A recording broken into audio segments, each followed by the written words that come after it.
Realmente honrados, Adolfo, de poder charlar con usted un rato largo, distendidos, que nos reciba acá en su casa, en este marco tan lindo, tan natural. Y me parece que es bueno tomarse un tiempo como para reflexionar, porque están pasando tantas cosas en el mundo, pero en América Latina, digamos, en distintos ámbitos, en la Iglesia Católica, por ejemplo, tantas cosas para charlar, que está bueno tomarse un tiempo. Así que queremos agradecerle en principio este tiempo que nos dedica. Y cuando venía para acá venía pensando, bueno, hay tanto para charlar que desde algún lugar hay que arrancar. Entonces yo pensé en arrancar de aquel momento en el que recibe el premio Nobel, que es en el año 80, y cuando usted hace uso de la palabra, dice que lo recibe, pero que lo recibe en nombre de los pueblos de América Latina, y sobre todo de los últimos, de los olvidados, de los indígenas, los más pobres de los pueblos, exactamente, ¿no? Y me gustaría que comparta con nosotros ese momento, cuando recibe el premio Nobel y piensa y dice, lo recibo en nombre de los pueblos pobres de América Latina. ¿Qué tenía en la cabeza en ese momento?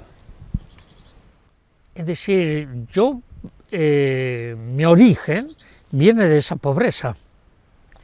No es que me convertí y comencé a trabajar, no, yo viví en los conventillos, de los 10 años tuve que vender diarios, estudié de noche, trabajaba de día, así que como muchos, no es nada excepcional, pero desde ahí, de ese origen, de los conventillos del barrio de San Telmo, la República de San Telmo, que le digo, y junto a la República en La Boca.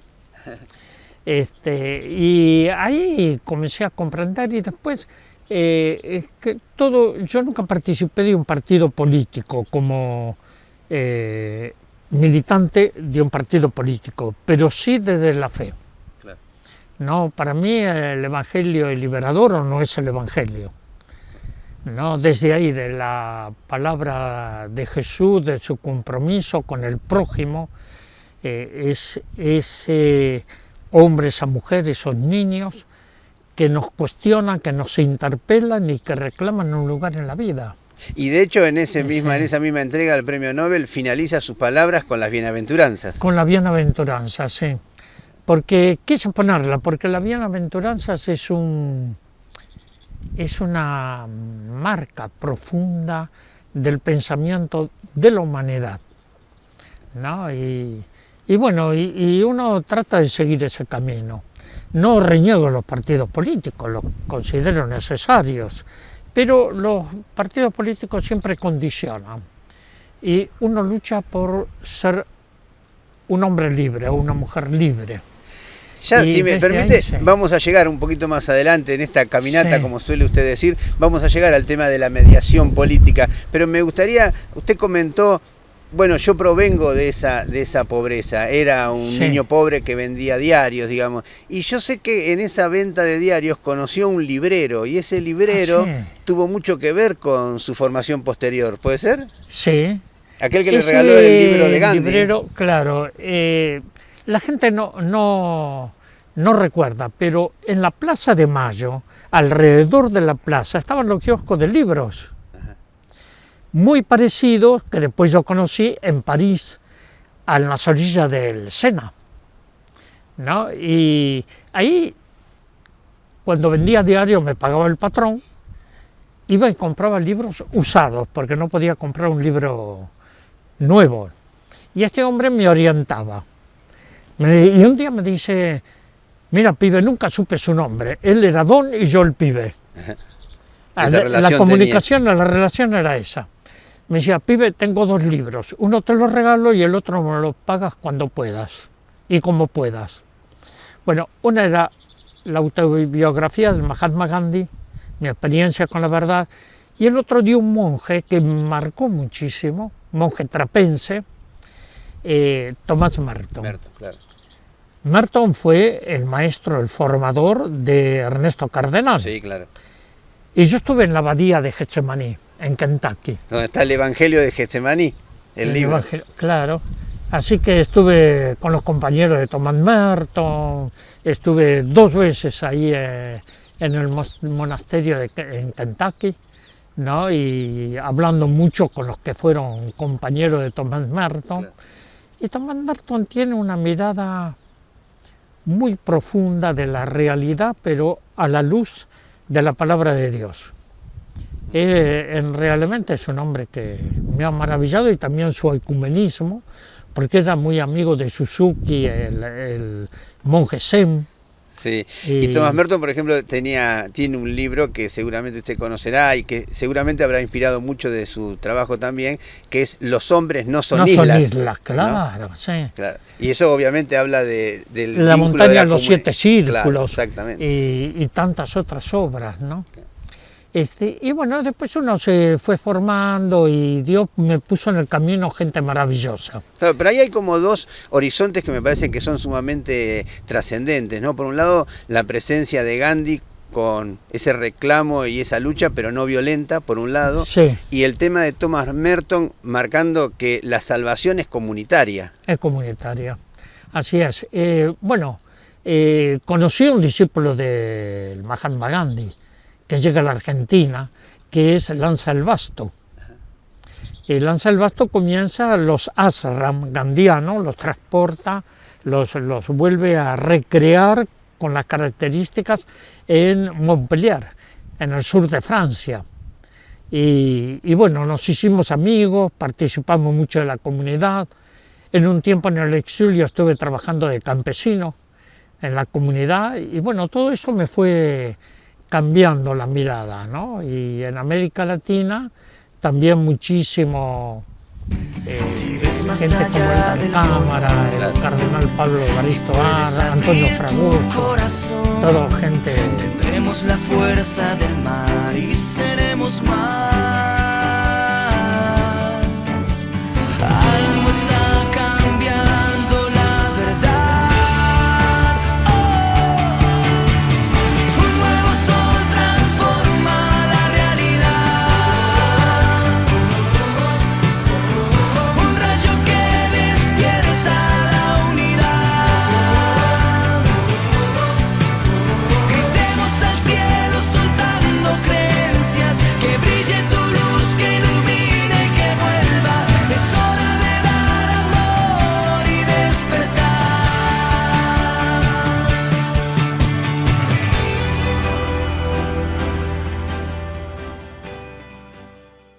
Llevamos 20 años ayudando a cumplir sueños y contando historias luminosas en las que todos somos protagonistas. Sigamos así, trabajando juntos y transformando la realidad desde la pantalla de Canal 8. Lo que hacemos en un principio es un proceso de entrevistas de admisión, donde la psicóloga evalúa cuál es la situación en particular de ese paciente. Se pide siempre que en las entrevistas de ese proceso de admisión asista paciente en compañía de algún miembro de su familia, algún integrante de su red de contención, y lo que se pretende justamente es comenzar con la evaluación de la situación del paciente respecto a su consumo problemático de sustancias. se evalúan cuestiones que tienen que ver con su predisposición al cambio, el control social que pueda tener cuando el paciente permanece fuera de la institución, si está en situación de sostener un trabajo, si estudia, si se puede mejorar su rendimiento académico, laboral, si no puede sostener esa situación. Muchos llegan en el después, en haber tenido algún tipo de conflicto en los distintos ámbitos. También se explica cuál es el funcionamiento terapéutico y económico de la institución para ver si se realiza la recomendación pertinente de si puede en principio sostener este dispositivo o necesita de recurrir a alguna otra instancia. En el caso de que pueda sostener este dispositivo, que creamos que es recomendable para el paciente, se evalúa si sería en una jornada completa, donde el paciente asiste de lunes a viernes de 9 de la mañana a 17 horas, o si estamos hablando de una media jornada en el turno de la tarde de 13 a 17 horas, o en el turno vespertino de 17 a 21. Y Elder Cámara, que usted menciona, solía decir algo con respecto a la lucha no violenta y en contra de la lucha armada, lógicamente. Porque él decía, como cristiano, prefiero morir 1000 veces a matar una sola. A matar una sola, sí. Y entonces también en sus reclamos, digamos, después cuando lo fueron acompañando y demás, aparece esta dimensión, porque no debemos olvidar que previo a la década del 80, digamos, ahora vamos a retomar ahí en la década del 80, pero América Latina se debatía entre si la toma del poder debía ser por la vía armada o no, ¿verdad? Había muchas diferencias, incluso dentro de los movimientos cristianos, ¿no? De la lucha armada, de la guerra justa, de la rebelión de los pueblos, y muchas veces se enojaban conmigo, pues yo no creo en la guerra justa, no hay guerra justa, toda guerra es muerte, es injusta. Lo que sí hay causas justas, y nosotros debemos defender las causas justas, ¿no? Porque, como decía Gandhi, si comenzamos el ojo por ojo, terminaremos todos ciegos. Entonces, la no violencia de resistencia del movimiento social es una lucha colectiva. Y ahí sí estuvo Hildegard Gossmay, Jan Goss, del Movimiento Internacional de la Reconciliación, y participamos en muchas acciones, ¿no? Y en muchas zonas de guerra también. Claro. Hemos contribuido y tratado de acompañar muchos movimientos sociales, y hubo gente que optó, yo respeto mucho al Che Guevara, por ejemplo, ¿no? He conversado muchísimo con Fidel Castro, y Fidel Castro no era un hombre violento. Él en un momento pensó que la lucha armada era como para poder revertir lo que pasaba con una dictadura como la de Batista. Claro. Lo logra, pero después Fidel Castro comienza un trabajo de formación, de educación, de salud, de solidaridad con los pueblos. No manda guerreros, manda médicos, educadores. Si bien a África sí mandó combatientes, ¿no? Pero después hay un cambio muy grande en Fidel. Claro. Y perdóneme, haciendo un alto ahí como para ir pasando de lo particular, digamos, de la experiencia particular a lo más político, sobre todo en Latinoamérica. En el momento que usted recibe el premio Nobel, que es la década del 80, digamos, sí, pero empezaba la década del 80, América Latina se caracterizaba por el tema de los gobiernos, de las dictaduras militares, digamos. De las dictaduras, ¿no? Ahí matan a Romero. Claro. ¿No? Un 24 de marzo del año 80. Tratamos de ayudarlo mucho a Romero. Hay una carta que Romero me manda y que yo se la llevé al Papa Francisco y se la regalé. Ajá. Me dice, ¿me la podés dejar esta carta? Sí, ¿cómo no te la voy a dejar? Le digo, aquí está. Qué bueno. ¿No? Tratamos de ayudarlo. Es un hombre que tuvo un despertar, una conversión profunda. Quisiera seguir ahí en la década del 80, porque usted siempre marca que hay como un cambio de paradigma con la guerra de Malvinas, ¿no? Que hay un cambio en el tema del esquema internacional y cómo ese esquema internacional se reflejaba en Latinoamérica. Mira, lo de Malvinas fue muy traumático. Yo estaba en Washington El 30 de marzo, que hubo la gran movilización de la CGT, van todos presos, incluso mi hijo mayor va preso con todos los sindicalistas, Ubaldini, etc. El 2 de abril estaba en Washington con el grupo de los 12, que estábamos haciendo una acción por la paz en El Salvador. Y llegan, ¿qué hago? Hablo con el embajador británico. Y en Naciones Unidas, el Consejo de Seguridad había aprobado la resolución 502. Claro, lo que trato de hacer, primero ver si mi hijo estaba libre ya, y tomo un avión, regreso a Buenos Aires. Por primera vez me recibe un ministro de la dictadura militar, el canciller Nicanor Costa Méndez. Y fue una reunión muy dura, ¿no? Muy fría. Y me dice, bueno, esto se nos escapó de la mano, ¿qué se puede hacer? Le digo, mire, lo que se puede hacer es el trabajo de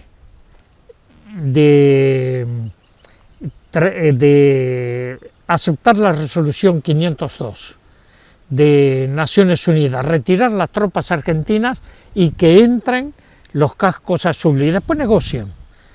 Y Nicanor Costa Méndez me dice, no, esto se nos escapó de la mano, porque los comandantes no se ponen de acuerdo entre ellos. Claro. La guerra ya estaba perdida. ¿No? Entonces, ¿qué hicimos? Le digo, bueno, esto traten de frenar la guerra, porque esto, toda Europa, todos los países europeos y el mundo estaban en contra de la dictadura. Y la gente, los europeos decían, ¿cómo puede ser que el pueblo argentino apoye a estos dictadores? Claro. Imposible. No, ¿cómo lo aplauden? ¿Cómo van los dirigentes políticos a la isla con los dictadores? Claro. Entonces la gente no lo entendía. Y yo quise llegar a Londres, no me permitieron. La Thatcher no quiso que ingresé y nos reunimos en el Senado de Francia, en París, con un grupo de cosas. Pero Nicanor Costa Méndez me decía, bueno, mire, pasado mañana llega el general Alexander Haig, que era el secretario de Estado norteamericano. ¿Por qué no habla con él? Le digo, yo ni loco. Esto es un problema que ustedes lo tienen que hacer. Yo no tengo por qué hablar con Alexander Haig. Imposible. Esto lo tienen que hacer ustedes. Bueno, la reunión terminó ahí, después vino todo, la derrota que ya se sabía, la llegada de los soldados niños que no los querían recibir, que tuvimos que hacer un gran esfuerzo para atender cientos de chicos que venían desesperados con muchos traumas psicológicos, maltratados. Claro. El problema era norte-sur, no este-oeste. Claro. Y ahí tienen que comenzar a democratizar América Latina rápidamente, porque si no eso se les iba. El TIAR, que no sirvió para nada, nada más que para Estados Unidos, el Tratado de Ayuda Recíproca, el único país, los dos únicos países que apoyaron a la Argentina, a pesar de que tenían serias diferencias con la dictadura, una fue Cuba y el otro Perú, con el presidente Belaúnde Terry, que yo conocía personalmente a Belaúnde. Ellos ofrecieron ayuda a la Argentina. El resto de los países latinoamericanos, nada. El amor llama al amor, la memoria, la verdad llama a la fe nos llama a vivir para amar. El amor llama al amor, la justicia, la paz, y la paz llama al perdón, nos perdonabas desde el hospital.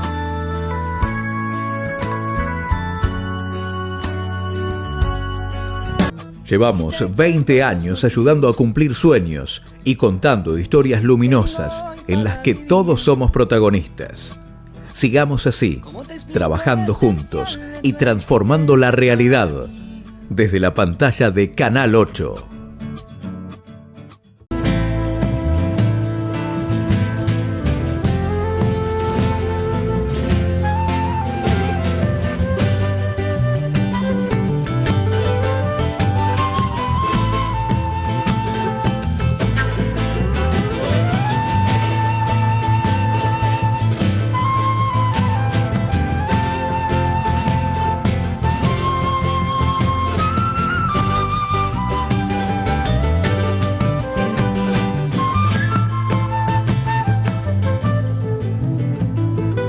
Adolfo, después de la guerra y después justamente de este cambio de esquema entre este-oeste, norte-sur, comienza este proceso de democratización en América Latina y digamos, oleada de nuevas democracias, digamos, y con eso un horizonte de esperanza, ¿no? En Argentina, pero también en otros países. Sí. De la evaluación de ese proceso, ahora que ya pasamos un tiempo, porque ahí apareció como un horizonte, digamos, donde parecía que todo se podía estabilizar, y sin embargo después vimos que esa fuerza del capital transnacional se reagruparon, digamos, y estas democracias no eran lo sólidas que parecían. No, no eran nada sólidas, eran democracias condicionadas y restringidas. Esta democracia que vivimos no sirve, porque es delegativa, no es una democracia participativa. Hay que cambiar esto. Hay que cambiarlo, pero a nivel latinoamericano. Tenemos mucha dificultad en América Latina, pero también, mira, hay emergentes de resistencia social, cultural, política en América Latina. Y eso es lo que dio un sentido de esperanza, de fuerza en los pueblos, ¿no? Los pueblos no se quedaron en el derrotismo, sino en la resistencia. Claro, ahí veía que cuando se cumplieron 30 años cuando recibió el premio Nobel, usted presentó un libro que se llama Resistir en la Esperanza. Y sí, un obispo anterior, que tuvimos nosotros acá en Mar del Plata, Monseñor Arancedo, solía decir que la esperanza tiene como más profundidad que el optimismo. El optimismo es algo superficial, ¿no? Uno es optimista porque piensa que algo puede cambiar. En cambio, la esperanza es mucho más profunda porque es a partir de algo cierto. Ya está pasando, es como el reino de Dios. Ya está entre nosotros, pero todavía no. Yo digo que la esperanza es como la gasolina en un coche. Si no tiene combustible, no funciona. La esperanza lo impulsa, ¿no? Y la esperanza es lo que nunca tenemos que perder, que tenemos que tratar de alimentarla como ese combustible del espíritu. Hay algunos que nosotros que lo vemos más esto dentro de la fe, del espíritu, pero hay otros que creen simplemente en el ser humano, en el pueblo, en el hombre, y es muy válido eso también, ¿no? Desde su perspectiva. Y bueno, tratamos de compartir ecuménicamente esto con distintos credos y formas, miradas. Yo digo que siempre la riqueza de los pueblos no está en la uniformidad, está en la diversidad. Claro. Y esa diversidad de los pueblos es extraordinaria. Bueno, la Laudato Si, a veces Francisco me dice, mira, esto es no es solo para los católicos, es una encíclica social que todos la tienen que tomar y que puede ayudar a cambiar esta forma que hoy tenemos de estos desastres ecológicos, de lo que fue la Amazonia. Bolsonaro furioso contra el Papa Francisco. Estuve con el cardenal Humes en Brasil y estuvimos reflexionando sobre toda la cuestión ecológica y sobre el agua. Claro. Sobre el agua. El Papa Francisco tiene una mirada muy amplia, ¿no? Del ser humano, de los pueblos. Fíjate los viajes que hace, además cómo plantea problemas centrales. Yo estuve en el Vaticano en el encuentro sobre la energía nuclear, ¿no? ¿Qué puede ser esto? Pueden destruir todo la tierra, ¿no? Y nosotros tenemos esto que él llama con mucha precisión la casa común. Claro. Hay que restablecer el equilibrio entre la necesidad del ser humano y la madre tierra. Porque si maltratamos a nuestras madres, no solo que somos malos hijos e hijas, sino que destruimos la casa común. Entonces el Papa Francisco hace un llamado muy profundo. Es muy atacado, ¿no? Es muy de muchos sectores, incluso dentro de la Iglesia. Sí. Y por eso tenemos que acompañarlo al Papa Francisco. Yo cada vez que voy a Roma me encuentro con él y lo veo fuerte, lo veo sólido y no lo veo como una persona amargada, sino con mucha esperanza, mucha fuerza. Qué bueno. Es increíble, sí. Sí, y además indudablemente cuando uno ve la magnitud de los ataques y los sectores de donde provienen esos ataques, también encuentra ahí una uniformidad. Y por lo tanto, claro, me parece que también es un tiempo muy providencial, porque pocas veces en la historia se ha visto con tanta claridad dos opciones y donde uno debe optar en cuál de esos lados está, ¿no? Claro, sí, sí. Tenemos que optar. Lo que yo digo, tenemos que llegar a restablecer el equilibrio, ¿no? Te cuento esto porque yo viajo por todo el mundo. Tengo amigos, amigotes, amiguitos por todos lados. Pero los mayas en Chiapas, trabajamos mucho en Chiapas con el obispo, con Samuel Ruiz. Entonces cada tanto iba y un día me dice: Adolfo, ¿qué estás haciendo otra vez aquí en San Cristóbal de las Casas? ¿Qué te trae por aquí? Yo decía: mira, vengo a un encuentro sobre desarrollo y desarme. Y entonces se me ocurrió preguntarle: ¿para ustedes qué es el desarrollo? Y abrieron los ojos así y me dijeron: ¿ustedes qué quieren desarrollar? ¿No? ¿Qué quieren? ¿Más computadora, más celulares, más dinero, más carros, los coches? No, nos conocemos hace como 40 años.